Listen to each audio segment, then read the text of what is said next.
Well, good afternoon. It is Wednesday, November 5th, 2025. And, as the thumbnail shows, I kind of really didn't want to do this, but I think this thing needs to be said. After the results of the election yesterday, and with the amazing, not in a good way, rise, the unprecedented, that's even better to say, unprecedented rise of anti-Semitism that is plaguing the West right now, and the absolute dismissal of Islamic terrorism all over the world. I really didn't want to do this, but I'm going to have to. All right. So I made a recording earlier this morning, and I realized I wasn't very specific in what I was trying to get across. So I'm actually doing a new recording right now of something that needs to be talked about. Right now in the West, at least in the West, and it's pretty much all over the place, I'm not going to say it, but we have this epidemic of deliberate ignorance. The thing that I hate most above anything else, I absolutely loathe, is deliberate ignorance. What is deliberate ignorance? Well, deliberate ignorance is being ignorant on purpose, knowing full well that the facts, truth, and evidence, does not align itself with your narrative or your feelings. And because of this, you are willing to close your mind to any possibility of being wrong. Now, let me say something about deliberate ignorance. I have fallen victim to deliberate ignorance myself. And when I realized that, or if I was mature enough to get myself out of it, it really brought me to shame, because it really makes me a terrible person. To really put the narrative above the facts is just evil and wrong. And it's a continuing symptom of what is known as sin in the world. We were created with a purpose. We are created to rationalize, to reason, to come to logical conclusions because of our rational, logical God. But in the recent years, especially since 9/11, and I remember witnessing it because I was 20 years old at the time. I am now 44. Witnessing 9/11 also allowed me to witness an absolute pandemic of, biblical proportions. So not what a lot of people want to talk about is the fact that we have been in World War III since 9/11. Now, we don't like talking about it. We don't like thinking about it. Why? Because it's not World War III as in what looked like in World War I and World War II. We are looking at a completely different battlefield, which means there is no battlefield. There is the virtual battlefield. There is the, the virtual battlefield. There is the battlefield of ideas. An immaterial battlefield is a better way to put it. Last night, the Democrats swept the nation in key races, and especially here in Virginia. And a lot of that is the result of deliberate ignorance played on by the Republican Party. Now, I have a lot of friends who are still Republicans. My wife is technically a registered Republican, but her and I are more conservatarian, which means that we balance our conservative natures with libertarian ideals. Yet we don't go fully off the edge to where we want to legalize drugs and just let anybody do whatever they want without hurting anybody, which is honestly, that never happens, and it's never worked. Excuse me. There we go. So, excuse me, I'm sorry about that. Apparently, I just blocked off a police car. My bad, on accident. Anyway, it's okay, I'm fine. I hope wherever the policeman is going it'll be fine for him too. So, my goodness. Hold on a second. I'm sorry.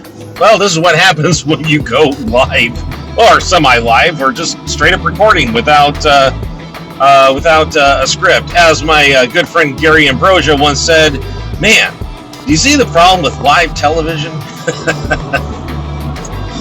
Anyway, deliberate ignorance is what honestly caused this sweeping, the sweep of the left across the nation.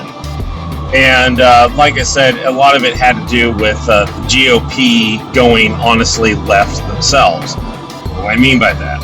It's time to be honest. It's time to be truthful. I'm sure you guys noticed this about myself. I try to drop subtle hints, and sometimes they don't really kind of come through. But the thing is, the GOP moved left was when they nominated Trump. Okay. Let me say this, first of all. Excuse me. Let me say this, first of all. I did not vote for Donald Trump.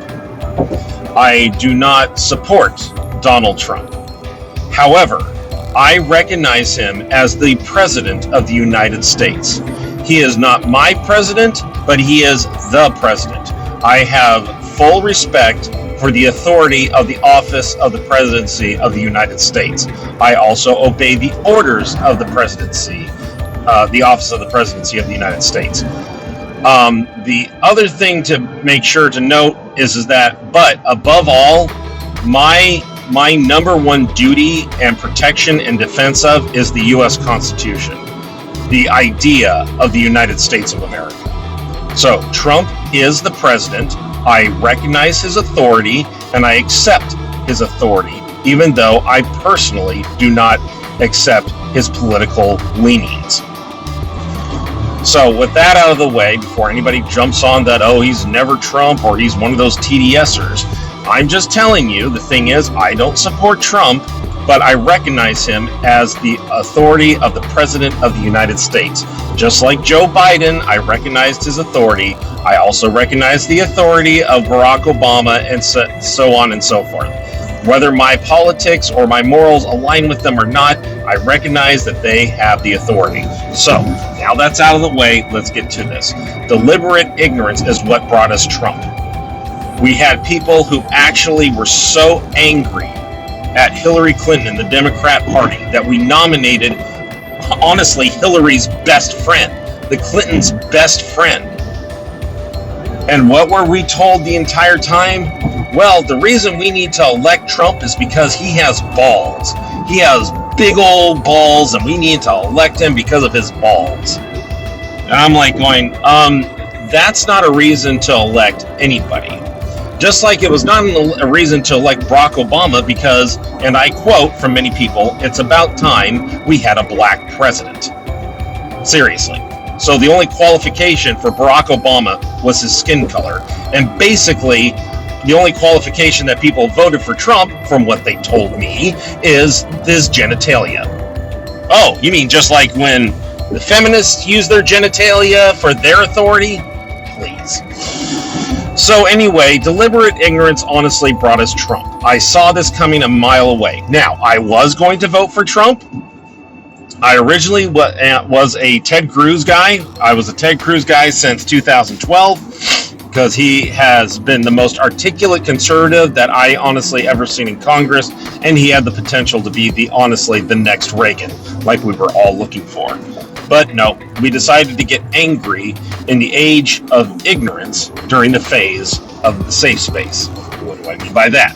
The age of ignorance is what I discovered after 9/11, especially 2 weeks after 9/11. 2 weeks after 9/11, during the 2 weeks before the age of ignorance really kicked off, we were united as a nation as I have never, ever seen before. Democrats and Republicans came together. We were under one goal: to help the people in New York City, at the Pentagon, and everybody around the United States to understand and to honestly grieve in the mass amount of loss of life on 9/11 at the hands of Islamic terrorists. I remember seeing both Democrats and Republicans on the stairs of the Capitol building all of a sudden turn to the main flagpole on the Capitol building and pledged and said out loud, the Pledge of Allegiance with with under God, the phrase under God in there. And they said it boldly too. And then after that, it was back to business. The Democrats tried to paint George W. Bush as Hitler. They tried to turn the Afghanistan war and the Iraq war into Vietnam, and believe it or not, they succeeded. They succeeded in making people believe it was another Vietnam, even though we were winning. And it just went downhill from there. And then finally, the era of the safe space and the age of ignorance was when, in 2015, the left was really pushing hard for safe spaces for certain marginalized people or certain demographics, certain genders, certain people that have the narrative of being oppressed, and when they are clearly not oppressed. And so the thing is that it really honestly didn't matter what the truth was. It didn't matter what the facts are. It doesn't matter what the lack of evidence are, or even no facts or something, or a provable false statement, narrative, or what have you. It didn't matter as long as it was aligned with your feelings. As long as it was aligned with your feelings, you won. That actually is more like the core of the age of ignorance. The safe space was the same thing, except you were allowed to segregate, and yes, I'm going to say that, segregate people from having different ideas or perspectives, or even the facts, truth, and science to back up something that could possibly tell you your narrative is wrong. And then, once again, in 2015, the GOP wholly, and I mean WHOLLY, embraced the same safe space mental attitude. And here we are today. Nobody was concerned about unity. Nobody's concerned about actually listening to people. Everybody always said, hey, we need to have a discussion, but the discussion was just always one-sided. It was to propagate the tribe. And now here we are. Division upon division upon division. No actual reasonable discourse, no actual reasonable discussion, no actual reasonable dialogue, no reasonable debates. It was just all about, who can one-up somebody on the trolling department. So yeah, that's where we are today. And that's why the Democrats won hands down. That's why we're seeing anti-Semitism being normalized. That's why we're seeing X as being wholly run by bot farms. What are bot farms? Well, if you just go online to YouTube, or you can even go around X, people have video of people mainly from China, but also possibly Pakistan, because people have been tracing out IP addresses, where people will take hundreds, if not thousands, of phones with their own each individual SIM card, hook them up into kind of like a lattice, and then they'll have one person controlling the station, a single station that all these phones are hooked up to, and they can easily reply, create new accounts on X, and tip the perception that people are going a certain direction when they're really not. Now, when Elon Musk took over Twitter, the one thing that he said he was promised was that he was going to crack down on bots. Apparently, that's not happening. In fact, it's getting worse. And because of that, people are now being duped into believing that Michael 7635 numbers 8675309 is actually a real concerned red-blooded American about, well, let's go ahead and say it, about the Jews, because apparently the Jews are doing everything. And yeah. So, in conclusion, I'm going to try to keep this as short as possible. Deliberate ignorance is what created everything that's going on that we see today. Deliberate ignorance is both on the left and the center left. I'm not going to say the right, because the right is not actually of the right. I am of the right. My political scores I've kept up with, and I'm still heavily in the right. The people who are perceived as right are actually left of center.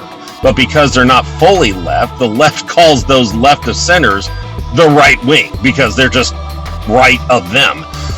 So we are now looking at the results. We are seeing the results. And so, but most of all, I need to point this out, and I should point this out more often. Trump is not going to save us. The Democrat Party is not going to save us. I'm going to say this as well. Israel's not going to save us. Europe's not going to save us. Russia, Ukraine, everybody who thinks that could save the world is not going to save us. There is only one man who can save everybody if they want to be saved. And that man is Jesus Christ. He is the way, the truth, and the life. No one goes to the Father except through him. John 14:6. Jesus Christ is our only hope in this world. And with what we've seen today and what we'll probably see tomorrow and what we've seen yesterday, there has always been one constant truth for hope, and that is Jesus Christ. I highly encourage everybody to look into Jesus Christ, have questions. Heck, ask me questions. I got into Christian apologetics in 2012, and I've never looked back. It's been one of my favorite topics to discuss. Excuse me. And I love having debates. But let's talk about these things. As the Bible says, come, let us reason together. Let us reason together why Jesus Christ is the only way, the truth, the life. Why should we put our trust in him? Because we have been shown over and over again, documented in history, that he is reliable. Anyway, I'm JRC99US.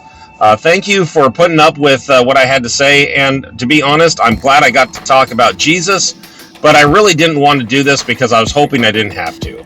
But the one thing is, once again, I put my hope in that everything was going to be fine before I realized I still need to put my hope into Christ. I hope you all have a good day. Thank you so much. Talk to you later. Bye-bye.